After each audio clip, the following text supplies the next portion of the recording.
बिस्मिल्लाहिर्रहमानिर्रहीम।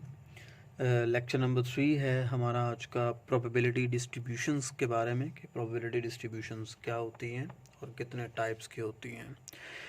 बेसिकली यहाँ पे हमने डिफ़ाइन किया है जी कि there are two types of the distribution. ठीक है, डिस्क्रीट प्रोबेबिलिटी डिस्ट्रीब्यूशंस होती हैं और कॉन्टीन्यूस प्रोबेबिलिटी डिस्ट्रीब्यूशंस होती हैं।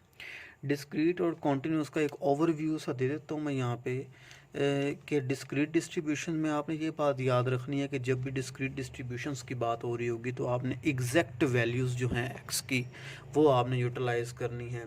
जैसे कि X is equal to 1 2 3 4 up to so on. ठीक है, कोई पॉइंट वाली वैल्यू आप एक्स की यूज़ नहीं कर सकते डिस्क्रीट प्रोबेबिलिटी डिस्ट्रीब्यूशन में। कॉन्टीन्यूस प्रोबेबिलिटी डिस्ट्रीब्यूशन में आप एग्जैक्ट भी यूज़ कर सकते हैं, आप डिस्क्रीट में कॉन्टीन्यूस में आप पॉइंट की वैल्यू भी यूज़ कर सकते हैं, क्योंकि इसमें वैल्यूज़ की रेंज दी जाती है, इंटरवल दिया जाता है वैल्यूज़ का कि किस इंटरवल में आपने वैल्यूज़ को यूटिलाइज़ करना है। ठीक है, यहाँ पे ये दो इसकी बेसिकली टाइप्स हैं प्रोबेबिलिटी डिस्ट्रीब्यूशन की, डिस्क्रीट और कॉन्टीन्यूस। हम डिस्क्रीट के बारे में यहाँ पे पहले पढ़ेंगे, डिस्क्रीट डिस्ट्रीब्यूशंस के बाद कॉन्टीन्यूस की तरफ मूव करेंगे नेक्स्ट लेक्चर्स के अंदर। तो डिस्क्रीट प्रोबेबिलिटी डिस्ट्रीब्यूशंस होती क्या हैं? एक डिस्क्रीट प्रोबेबिलिटी डिस्ट्रीब्यूशन मैंने यहाँ पे डिफाइन किया है, a discrete probability distribution gives the probability of each possible value of a discrete random variable। किसी भी discrete random variable, यहाँ पर discrete random variable आ गया तो उसका मतलब ये है कि हमने एग्जैक्ट वैल्यूज़ यूज़ करनी है। अगर continuous random variable होता तो हमने रेंज ऑफ वैल्यूज़ यूटिलाइज करनी होती है यहाँ पर। ठीक है, तो एक डिस्क्रीट प्रोबेबिलिटी डिस्ट्रीब्यूशन जो है हमें हर पॉसिबल वैल्यू की एग्जैक्ट वैल्यू की प्रोबेबिलिटी को प्रोवाइड करती है। तो list of some discrete probability distribution, मैंने ये 5 डिस्ट्रीब्यूशन जो मोस्ट वाइडली यूज्ड डिस्ट्रीब्यूशंस हैं वो मैंने यहाँ पे नोट की हैं, और भी ज़्यादा सी हैं लेकिन ये 5 जो हैं ये मोस्ट वाइडली और कॉमनली यूटिलाइज होती हैं, जिस वजह से मैंने इनको यहाँ पे कोट किया है। तो पहली डिस्ट्रीब्यूशन यहाँ पे है binomial probability distribution, then hypergeometric distribution है, पाइथन डिस्ट्रीब्यूशन है, negative binomial distribution and geometric distribution. सारी डिस्ट्रीब्यूशंस कहीं ना कहीं जाके एक दूसरे से लिंकअप होती हैं। ठीक है, सो इनकी आपने प्रॉपर्टीज़ को बड़े गौर से समझना है ताकि पता चल सके कि कौन सी डिस्ट्रीब्यूशन किस डिस्ट्रीब्यूशन का, यानी कि कौन सी दूसरी डिस्ट्रीब्यूशन का स्पेशल केस है या कौन सी दूसरी डिस्ट्रीब्यूशन के साथ लिंक कर रही है। ठीक है, तो पहली डिस्ट्रीब्यूशन है बाइनोमियल प्रोबेबिलिटी डिस्ट्रीब्यूशन, इसको हम डिफाइन करेंगे यहाँ पे। इसमें बेसिकली डिफाइन करने से पहले सबसे पहले बर्नौली ट्रायल जो है, बर्नौली ट्रायल को डिफाइन किया जाता है। बर्नौली ट्रायल क्या है, यहाँ पे मैंने कीवर्ड लिखा है विच हैव ओनली 2 आउटकम्स। एक ऐसा ट्रायल जिसके सिर्फ और सिर्फ 2 आउटकम्स होते हैं उसको आप बर्नौली ट्रायल कहते हैं। A trial which have only 2 possible outcomes, yes और नो, इधर दे आर ऑन और ऑफ, इधर टॉस और टॉस ऑफ अ कॉइन में इधर क्या आ जाता है यहाँ पे, हेड और टेल। तो टॉस ऑफ अ कॉइन में हेड और टेल आ जाता है, 2 पॉसिबल आउटकम है, येस और नो 2 पॉसिबल आउटकम है, on end of, button on या होता है या ऑफ होता है। ठीक है, तो ये 2 पॉसिबल आउटकम, तो ये बर्नौली ट्रायल की एग्जांपल है हमारे पास। सही है, उसके बाद हम मूव करेंगे इसकी प्रॉपर्टीज़ की तरफ जो कि बहुत ही इम्पोर्टेंट हैं डिस्ट्रीब्यूशन को समझने के लिए। किसी भी डिस्ट्रीब्यूशन को समझने से पहले उसकी प्रोबेबिलिटी इसकी जो होती हैं प्रॉपर्टीज़, उनको समझना बहुत इजी होता है। तो प्रॉपर्टीज़ की बात करते हैं यहाँ पे। सबसे पहले बर्नौली डिस्ट्रीब्यूशन बाइनोमियल डिस्ट्रीब्यूशन की प्रॉपर्टीज़ की बात करते हैं। फर्स्ट प्रॉपर्टीज़ की क्या है कि आउटकम ऑफ ईच ट्रायल में बी क्लासिफाइड एज सक्सेस और फेलियर। जो ट्रायल होगा, आप 1 दफ़ा करें, 1000 दफ़ा करें, 500 दफ़ा करें, ठीक है, तो जो आउटकम होंगे उनके ट्रायल्स के आउटकम्स की पॉसिबल 2 ही वैल्यूज़ आ सकती हैं। आप कॉइन टॉस कर रहे हैं ना, कॉइन की बात करते हैं तो 2 ही पॉसिबिलिटीज़ हैं, हेड और टेल। यहाँ पे आप डाइस को रोल नहीं करेंगे क्योंकि डाइस की 2 से ज़्यादा पॉसिबिलिटीज़ होती हैं। यहाँ पे हम कॉइन की बात करेंगे, ठीक है, क्योंकि बाइनोमियल प्रोबेबिलिटी डिस्ट्रीब्यूशन डिस्कस कर रहे हैं हम यहाँ पे। तो सेकंड है probability of success for each trial is constant, या आप कह सकते हैं कि प्रोबेबिलिटी ऑफ सक्सेस से P, प्रोबेबिलिटी ऑफ सक्सेस को P से डिनोट किया जाता है। Probability of success for each trial is constant कह सकते हैं, सेम कह सकते हैं। हेड की प्रोबेबिलिटी 1/2 है, टेल की भी 1/2 है, सेम है। Trials are independent, trials independent होते हैं। Experiment is repeated a fix number of times से n, स्मॉल n टाइम्स जो हैं ये नंबर ऑफ एक्सपेरिमेंट्स, ये सबसे इम्पोर्टेंट प्रॉपर्टी है इसकी, ठीक है। क्योंकि इस प्रॉपर्टी की बुनियाद पे हम बताते हैं कि कौन सी डिस्ट्रीब्यूशन के साथ बाइनोमियल लिंक कर रही है, या बाइनोमियल डिस्ट्रीब्यूशन किस दूसरी डिस्ट्रीब्यूशन का स्पेशल केस है, या कौन सी डिस्ट्रीब्यूशन बाइनोमियल का केस बन सकती है, ठीक है, वो आगे देखेंगे। देन उसका पीडीएफ है, PDF means probability density function, वो फार्मूला जिसके थ्रू हम प्रोबेबिलिटीज फाइंड आउट करते हैं, एफ ऑफ एक्स। इसको आप एफ ऑफ एक्स भी कह सकते हैं, इसको आप पी ऑफ एक्स भी कह सकते हैं, इसको P of X into N P इसके पैरामीटर्स होते हैं, ये मैंने आगे डिफाइन किए हैं। तो इसका फार्मूला आपने ज़हन में बिठा लेना है, N C X P power X Q power N minus X. पिछले लेक्चर के अंदर, पहले लेक्चर के अंदर मैं बता चुका हूँ कि इसको आप कम्बिनेशन कहते हैं इस फॉर्म को, ठीक है, और कम्बिनेशन का लेक्चर भी दिया है वहाँ पे। तो N C X P power X Q power N minus X, यहाँ पे स्मॉल एन क्या है, नंबर ऑफ ट्रायल्स है। मैंने ऊपर कहा है ना कि experiment repeated fix number of times, ठीक है। तो ये नंबर ऑफ ट्रायल्स हैं, 5 दफ़ा कॉइन टॉस किया गया, 1000 दफ़ा किया गया, 10 दफ़ा किया गया है, 500 दफ़ा किया गया है, जितनी दफ़ा भी व्हाट्सएवर। तो n नंबर ऑफ ट्रायल्स हैं। x values of the random variable है, हमने जो x की वैल्यूज़ यूज़ करें, जैसे यहाँ पे मैंने इसकी रेंज लिखी है, रेंज है इसकी 0 से लेके n तक, 0 1 2 3 up to so on n तक इसकी रेंज आती है, सही है। तो n नंबर ऑफ ट्रायल्स हैं, x values of the random variable है, इधर 0 1 2 3 4 5 up to so on n तक, जहाँ तक भी आप यूज़ करना चाहें। तो p इसकी प्रोबेबिलिटी ऑफ ये जो यूज़ हुई है सक्सेस होती है, और q प्रोबेबिलिटी ऑफ फेलियर होती है। आप दुनिया की कोई भी प्रोबेबिलिटी डिस्ट्रीब्यूशन डिफाइन कर रहे हैं तो आपने ये एक्सप्रेशन माइंड में डाल लेना है कि p plus Q is always equal to 1। यहाँ से आपको p दिया जाए, जैसे यहाँ पे प्रोबेबिलिटी p सवाल में आगे दी जाएगी, q हमने खुद फाइंड करनी है, तो आप 1 में से p उधर जाके माइनस हो जाएगा, 1 में से p माइनस करते हैं तो आपका q का आंसर आता है। इसी तरह 1 में से q माइनस करें तो p का आंसर निकाल सकते हैं। इन दोनों में से मीन्स के कोई एक गिवन हो तो हम 1 में से माइनस करके दूसरे की आंसर को निकाल सकते हैं। Then when we use binomial distribution, कब यूज़ करते हैं हम डिस्ट्रीब्यूशन, ये बड़ा इंपॉर्टेंट क्वेश्चन है, ठीक है, कि डिस्ट्रीब्यूशन यूज़ कब होती हैं। जब सवाल आता है पेपर में कैसे पता चलता है कि भाई इसमें बाइनोमियल डिस्ट्रीब्यूशन लग रही है, कोई और भी तो लग सकती है, ठीक है।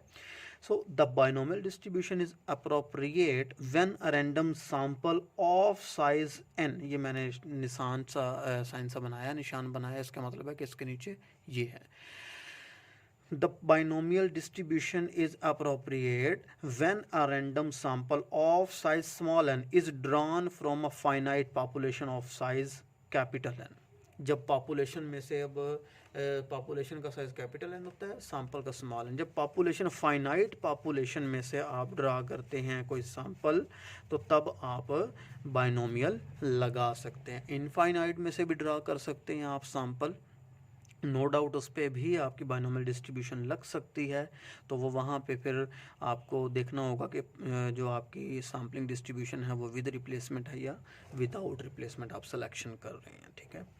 नेक्स्ट इसकी प्रॉपर्टीज़ मैंने कुछ डिफ़ाइन की हैं नीचे, कि mean of the binomial distribution क्या होता है, वो एन पी के बराबर होता है। इसके पैरामीटर्स दो होते हैं, एन एंड पी, ये दोनों इसके पैरामीटर्स है, ये यहाँ पे मैंने डिफ़ाइन किए हैं। N and P are the parameters of the distribution, ये दोनों पैरामीटर हैं, ये याद रख लेने हैं।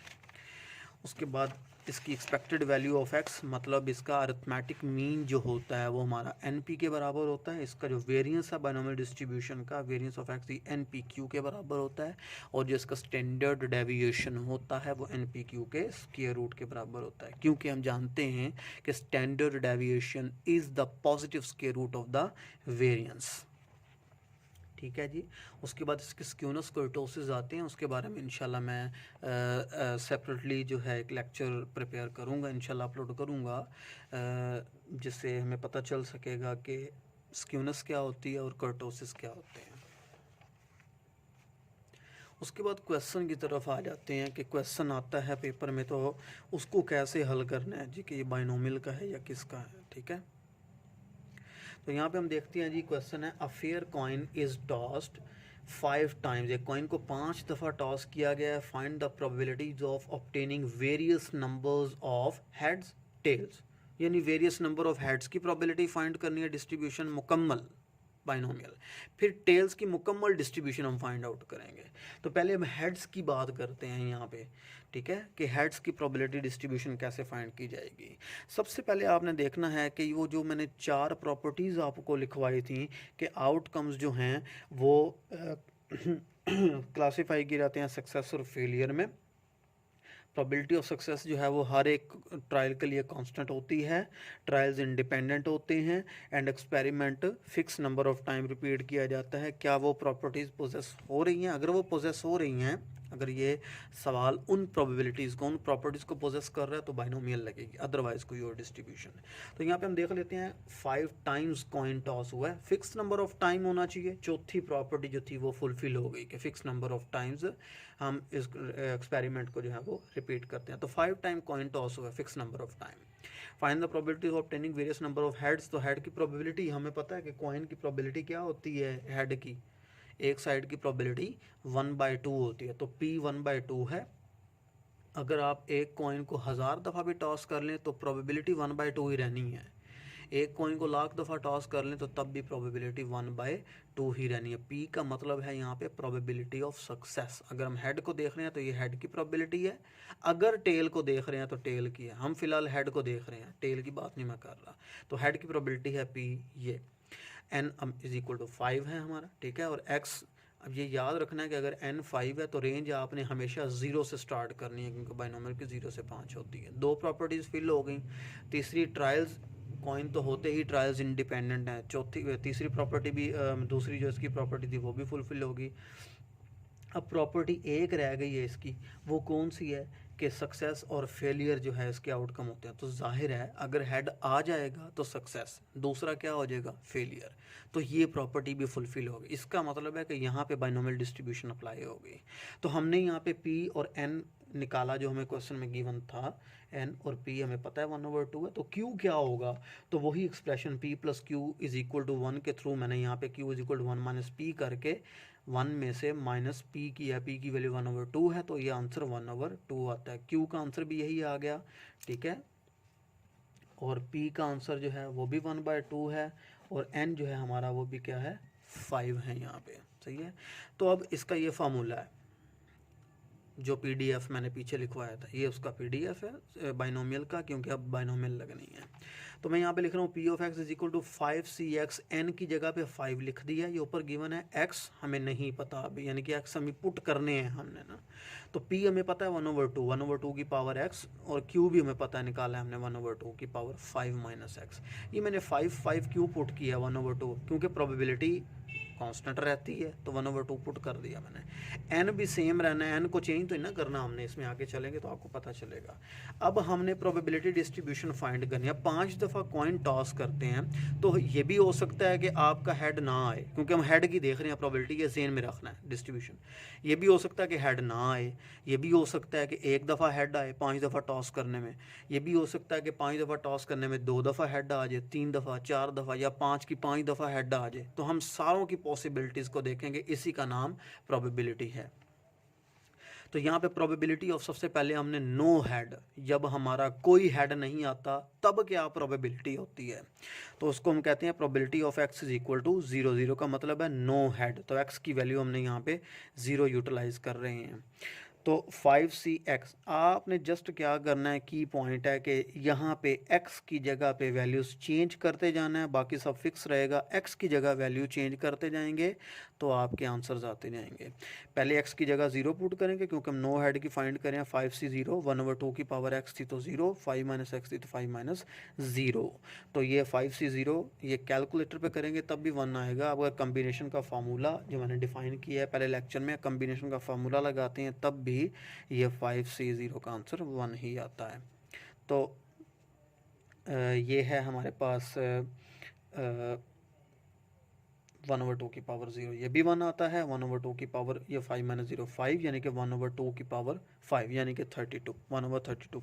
तो प्रोबेबिलिटी ऑफ x = 0 1/32 आ गई। इसी तरह आप 1 हेड की निकालेंगे, x की जगह 1 पुट करेंगे तो 5c 1 5, 1/2 की पावर 1 1/2 मल्टीप्लाई 1/2 की पावर 5 - 1 4, ये आ गई। तो इसको आप हल करेंगे तो ये 5/32 आएगा। इसी तरह से 2 हेड की प्रोबेबिलिटी निकालनी है तो वो 2 पुट करके आप इसकी ये प्रोबेबिलिटी फाइंड कर लेंगे। 3 की प्रोबेबिलिटी निकालनी है तो आप x की जगह पे 3 पुट करेंगे, 5 - 3 2 हो जाएगा, तो ये 1/2 की पावर 2 यानी 1/4 लिख दिया है मैंने यहाँ पे, ठीक है। इसको मल्टीप्लाई करेंगे तो 10/32 आएगा। प्रोबेबिलिटी ऑफ 4 हेड्स हैं, जब 4 हेड आते हैं उसकी प्रोबेबिलिटी 5/32 आती है। इसी तरह से जब हमारे 5 हेड्स आ जाते हैं, यानी 4 के बाद 5 हेड्स आ जाते हैं, पांचों की पांचों दफ़ा टॉस करने पे जो है ना हेड ही मिला है हर दफ़ा हमें, तो उसकी प्रोबेबिलिटी क्या होगी? तो उसकी प्रोबेबिलिटी ये मैंने मेंशन कर दी है यहाँ पे, ये देखें 5 हेड्स की प्रोबेबिलिटी 5 से 5 1/2 की पावर 5 1/2 की पावर 5 - 5 एक्स की जगह पुट कर दी है। इसका आंसर 1/32। तो ये डिस्ट्रीब्यूशन टेबल है for heads, probability of heads. No head, 1 head, 2 head, 3 head, 4 head and 5 heads, यही हमने फाइंड किया। आगे उनकी प्रोबेबिलिटीज़ लिख दें।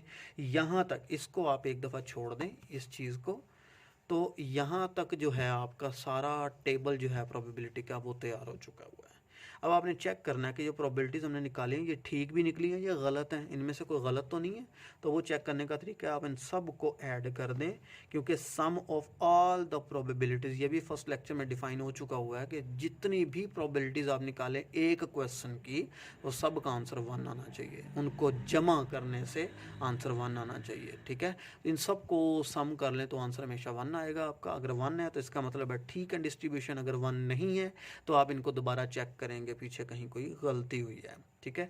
यहाँ तक डिस्ट्रीब्यूशन आपकी कंप्लीट हो चुकी है। अब नेक्स्ट मैंने ये क्या किया हुआ है, मैं आपको समझाता हूँ। सिर्फ इलस्ट्रेशन के लिए मैंने आपको बताया कि बाइनोमियल का मीन NP होता है, तो मैंने यहाँ पे कहा है कि expected value of x is equal to NP। Binomial की बात कर रहा हूँ ना, n हमारे पास 5 है, p 1/2 है, इनको मल्टीप्लाई किया तो 5/2 यानी कि 5/2 2.5 हमारा एक्सपेक्टेड वैल्यू ऑफ x का आंसर आया है। अब हमने देखना है कि डिस्क्रीट डिस्ट्रीब्यूशन के फार्मूला से क्या हमारा जवाब ये फुलफिल होता है। अगर होता है तो ये डिस्क्रीट डिस्ट्रीब्यूशन है।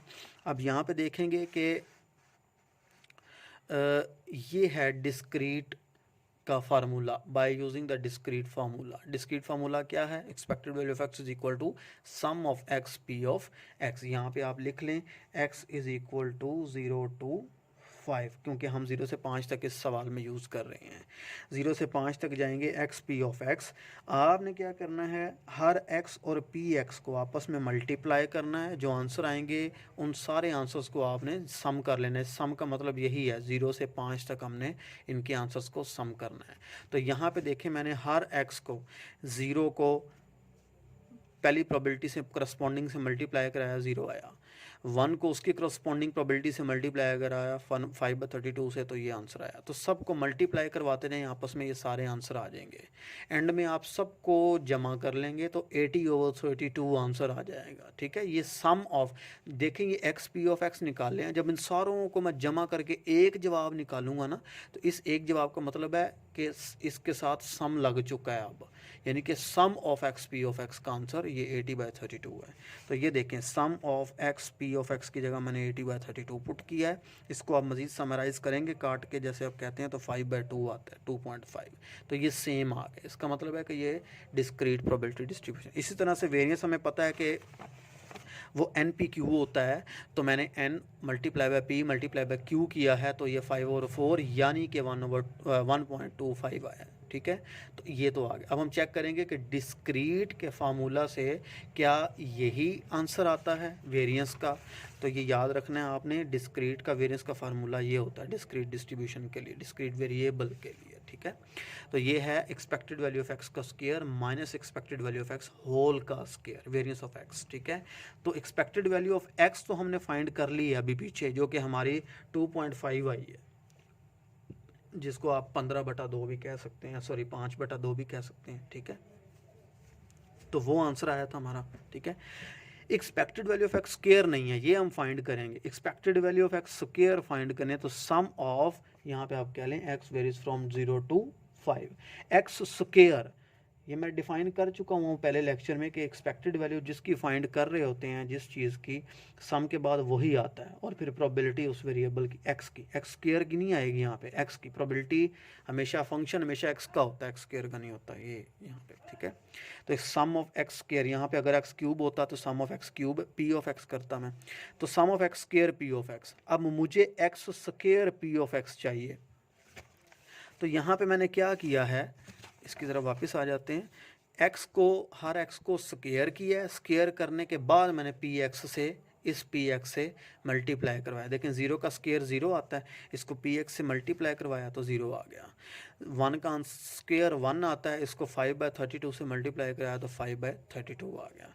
टू का स्क्वायर फोर आता है, फोर को 10/32 से मल्टीप्लाई करवाया 40/32। इसी तरह से 9 को 10 से 90/32, 16 4 का स्क्वायर उसको 5 से 80/32, 25 को 1 से 25/32, इन सब को मैंने ऐड कर लिया तो 240/32 आंसर आया।